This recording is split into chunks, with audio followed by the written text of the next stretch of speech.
Hi, class. So far, we have been modeling moving objects as point-like systems with no real internal structure, which is fine when we know that the shape of the object has little or no influence on how the object interacts with the things around it. This is called translational motion, when objects move as a whole from one location to another with no motion inside the object or no rotation. But we also know that the world is extraordinarily complex, and objects do have internal parts that rotate and move around relative to one another, right? Like if I were to move my cup of coffee across the table, or maybe throw a box of Legos in the air. So we need a new way of modeling these more complex objects and analyzing their interactions. And that is what this week's module will be on. I want to start today by looking at an image of dancers here. So this snapshot in time, these dancers are at rest. They are completely balanced. And if we were to analyze the way that these people are balanced, it would not be useful to treat them as a point-like system because there's obviously a lot of complexities to how their arms and legs are perfectly arranged, how their bodies are perfectly arranged. It is true, however, that at this instance, none of the parts of their bodies are moving relative to each other, which makes this system here of these two dancers a rigid body. So a rigid body is defined as an object with a non-zero size in which the distances between all parts of the object remain the same.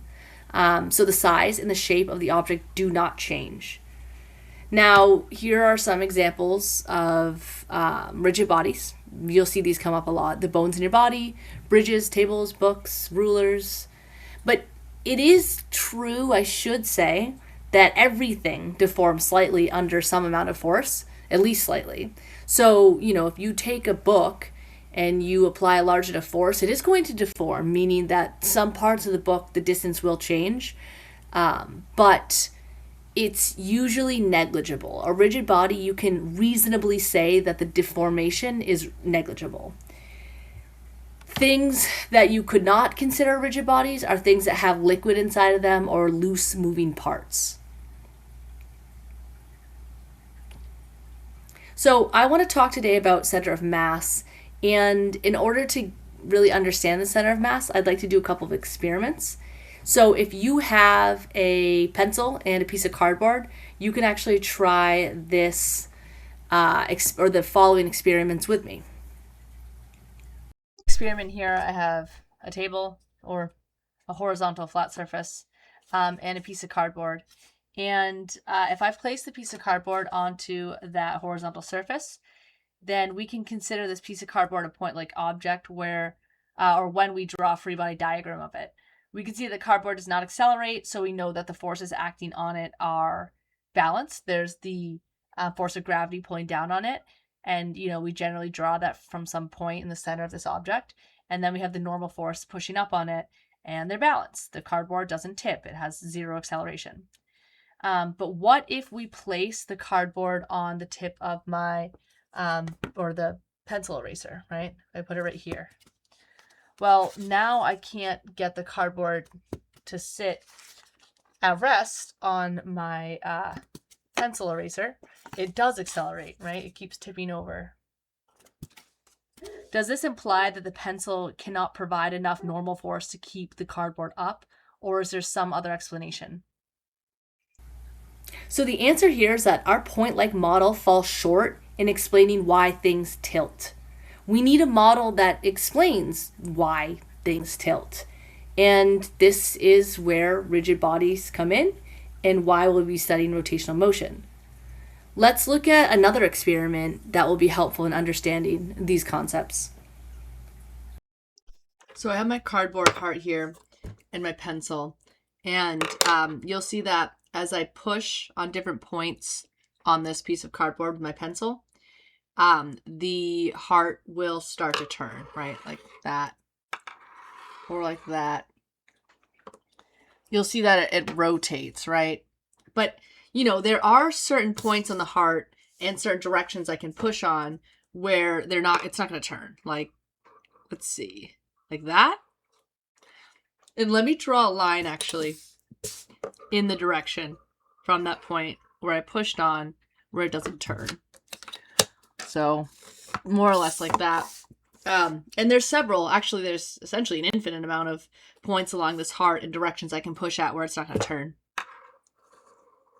That's one of them too.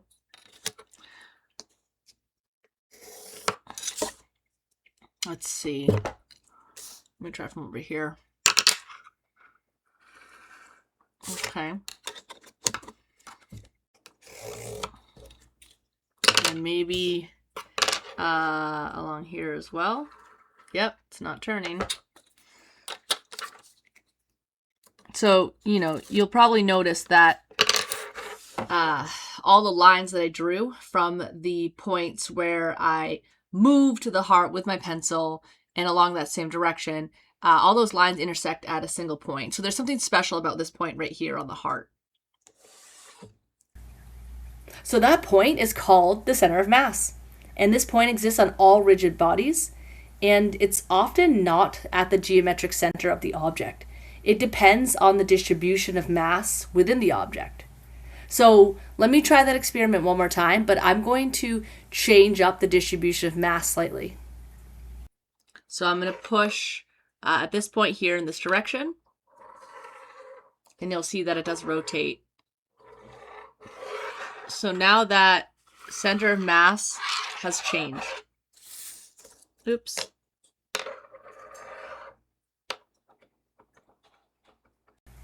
All right, so earlier we saw that we couldn't really balance cardboard on the tip of our pencil.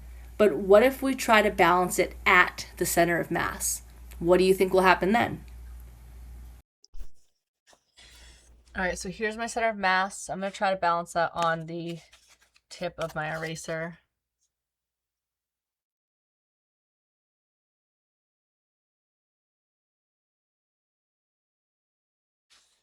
And you'll see that I can, in fact, balance it.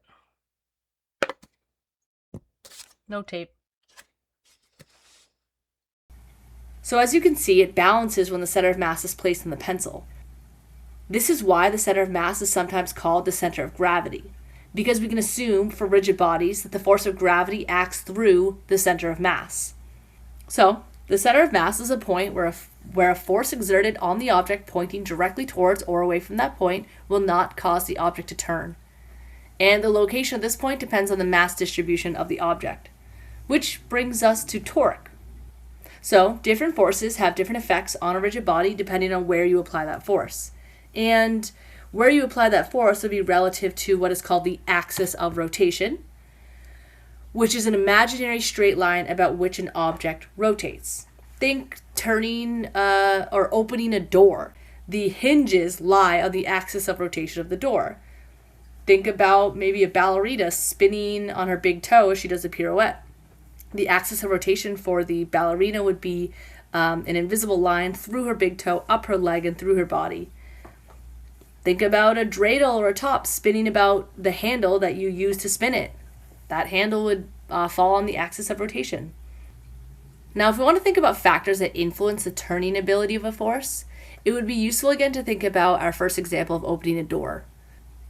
If you push the door closer to the hinges, you need more force to open it. It's more difficult to open a door by pulling or pushing closer to the hinges. Now, if you think about opening a door at the handle, if you push with a greater force, it's going to open faster. So we know that the place where the force is exerted affects the turning ability of a force, the magnitude of the force affects the turning ability, and the direction in which the force is exerted also influences the turning ability of a force. And the quantitative expression for this, quote, turning ability is torque. Now, as you can see from the equation for torque depends on F, the magnitude of the force, R, the distance between the point where the force is exerted and the axis of rotation. R is also sometimes called the lever arm. And torque depends on the sine of the angle theta. And the angle theta is the angle that the force makes relative to a line connecting the axis of rotation to a point where the force is exerted. So theta is the angle between F and R. Now here's the thing. Torque is clearly a vector quantity. You can tell by the arrow above the symbol for torque. It is actually a cross product, which is something that you'll use in college. But when you're finding torque, you're using the magnitude of the distance, so the magnitude of R and the magnitude of the force F. And that means when you are multiplying these things together, you are going to end up with a positive number. So in order to figure out the direction of torque, because torque of course has direction if it's a vector, you will need to think about that separately from finding the magnitude. It's you'll see torque written in a lot of different ways. It's a little strange that I used vector notation for the symbol for torque when I didn't for R and F. And you will see it written in different ways depending on what your professor or teacher decides to use for symbols. But I just want to note that torque does have direction, but the direction has to be found separately. Before we get more into the direction, we should think about the SI unit for torque. It is the Newton meter, and the Newton meter is mathematically equivalent to a joule, as you might remember. Joule is the SI unit for energy. Energy and torque are really different quantities, and so to keep that straight, we usually use a Newton meter to describe torque and a joule to describe energy, even though they are mathematically equivalent. All right, so torque will cause objects to rotate either clockwise or counterclockwise. And conventionally, we say that clockwise is negative and counterclockwise is positive. Now, if you want a trick to figure out which direction the torque is going to be in, the physics classroom does a nice job explaining this. So think about the lever arm as the minute hand in a clock. The minute hand is able to pivot at one end and is fixed at the axis of rotation, which is the center of the clock. If you push on the minute hand, you can cause it to go either clockwise or counterclockwise. The direction of the torque is the direction that the minute hand will tend to go. So you can see in this diagram here on the left here, if you're pushing down on the minute hand, it's going to go counterclockwise. If you're pushing up, it's going to go clockwise. And this is a helpful way to remember the direction of torque or to figure it out based on a diagram. All right, so let's try this problem. A meter stick is balanced at the center, and then a 2 kilogram mass is hung at one end. Determine the torque that the mass exerts on the meter stick relative to the pivot point. Let's, of course, start this problem off with our knowns. We have the distance between the pivot point and where that weight is pulling down would be half of a meter, right? Because that fulcrum, or the pivot point, or the axis of rotation, is halfway. It's at the center of the meter stick, so it's at 0.5 meters. Now, the force that mass is applying onto that meter stick is the force of gravity. And we can find that by multiplying our 2 kilograms times the acceleration due to gravity, which is 9.81. And this is a magnitude, so I will keep this as a positive value. That's going to be positive 19.6 newtons. And then to find the torque, we would take that magnitude multiplied by that magnitude and then by the sine of angle theta.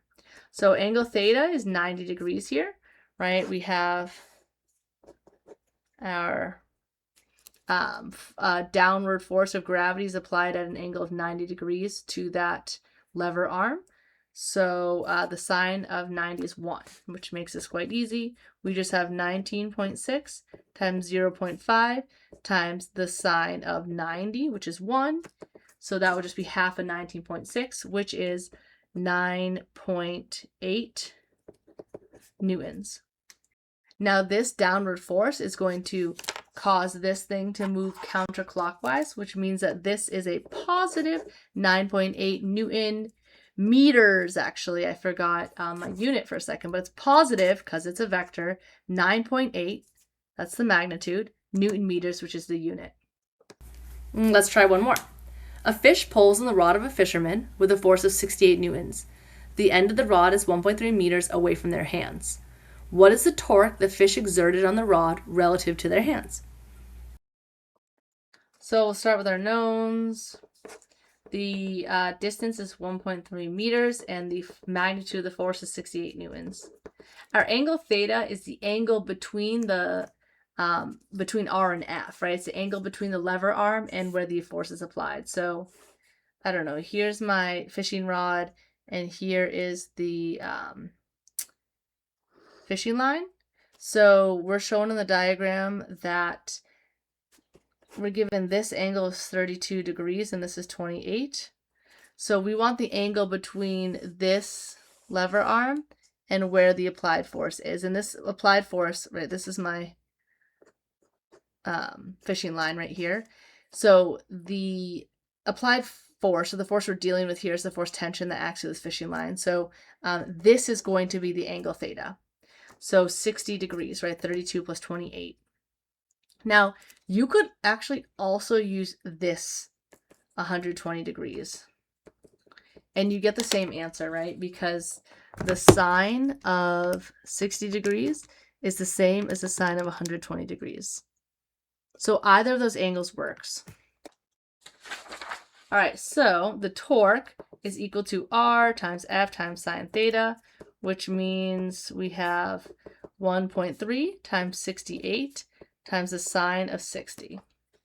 So let me take that answer that I just had and multiply it by 68 and then 1.3, and I get 77 Newton meters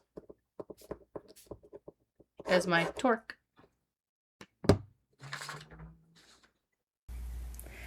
So just like you can find the net force acting on an object when there's multiple forces acting on it, you can add together all the forces, considering their directions, of course. You can also find the net torque by adding together all the torques, but similarly, you would consider the direction of each torque. So take, for example, this is like an aerial view of a door. So right here, you could see this is the axis of rotation, or the pivot point. That's where the hinges of the door would be. And there's a person pushing on the door in this direction. I'm going to call this direction down. And there's a person pushing in this direction. I'm going to call it up. Now, it's up and down based on my, view of the situation right now. But of course, they're not pushing down as in towards the center of mass of Earth, or up as in away from the center. It's just relative to the aerial view. But anyways, if we were going to find the net torque acting on the door here in order to figure out which way the door opens, we would, one, need to know the distance from the axis of rotation to the first hand, right here. And we would multiply that by the value for the pushing force that this hand is applying. And this pushing force would be at an angle of 90 degrees to the door. So we know sine 90 is 1. So we would just multiply this distance by this force. And the torque in that case is going to be negative, because this force that is, quote, down in this situation would cause the door to go clockwise, which would be negative. So we take that negative value for torque and we add it to the value for torque over here, which we would find by multiplying the distance from the axis of rotation to this hand, multiplied by the value in newtons of the applied force from the hand. And since this hand is pushing, quote, up, it would cause the door to go counterclockwise, which would mean that it would have a positive torque. So you would take this negative torque and add it to this positive torque, and the sum of those torques would be the net torque. If that was a negative torque, then this thing would go clockwise. If it was a positive torque, then this thing would go counterclockwise. All right, so our last problem of the day, we're going to try this. There are 4 children playing on a teeter-totter, as shown below. The weight force of each kid is shown below them, and the distance from the pivot point is shown above them. Find out which side, so we'll call this the left side and this the right side, hits the ground. So it might be a good idea for me to just redraw this diagram, but I'm going to do it in a very basic way.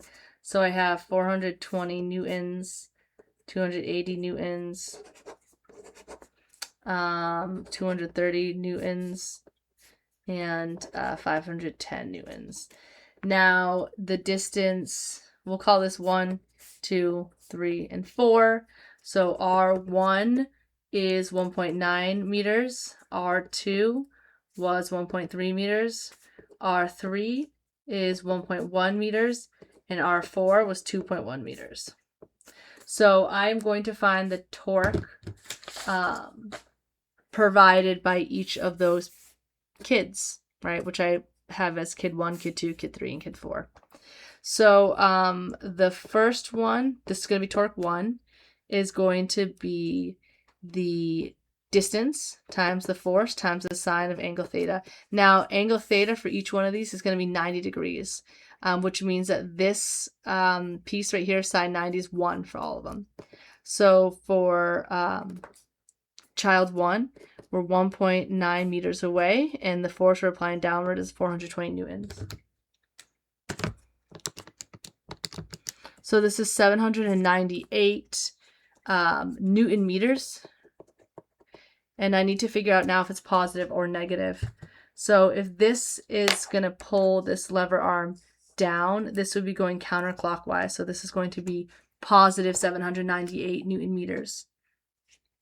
Torque 2 is going to be equal to, we have R, F, what we should say, R2, F2, sine of 90 again. So that is 1.3 times 280 times sine of 90, which is 1. So 1.3 times 280 is positive 364 Newton meters. And I knew it was positive again because if this is pulling down on it, it's going counterclockwise, giving this value a positive sign. Torque 3 will be 1.1 times 230 times sine 90, which is 1. So 253, and this is going to be a negative 253 Newton meters because this downward motion will pull this thing clockwise, this lever arm clockwise. And torque 4 will be equal to 2.1 times 510, which is going to be 1071, and it's going to be negative. So here are my 4 torques. Now to find the net torque, I'm going to add each of those together.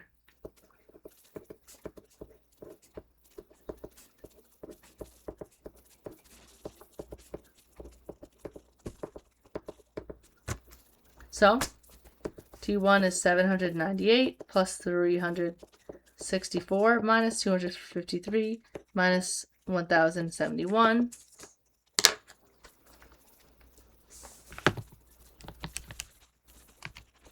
Whoops, 798 plus 364 minus 253 plus 107. Whoops. It's going to be negative 162 Newton meters. That means that the direction is going to be clockwise. So this side is going to hit the ground first, what we call the right side. Thank you all for tuning in for today's lesson on torque, and I will see you all on our next lesson, which will start rotational motion. See ya.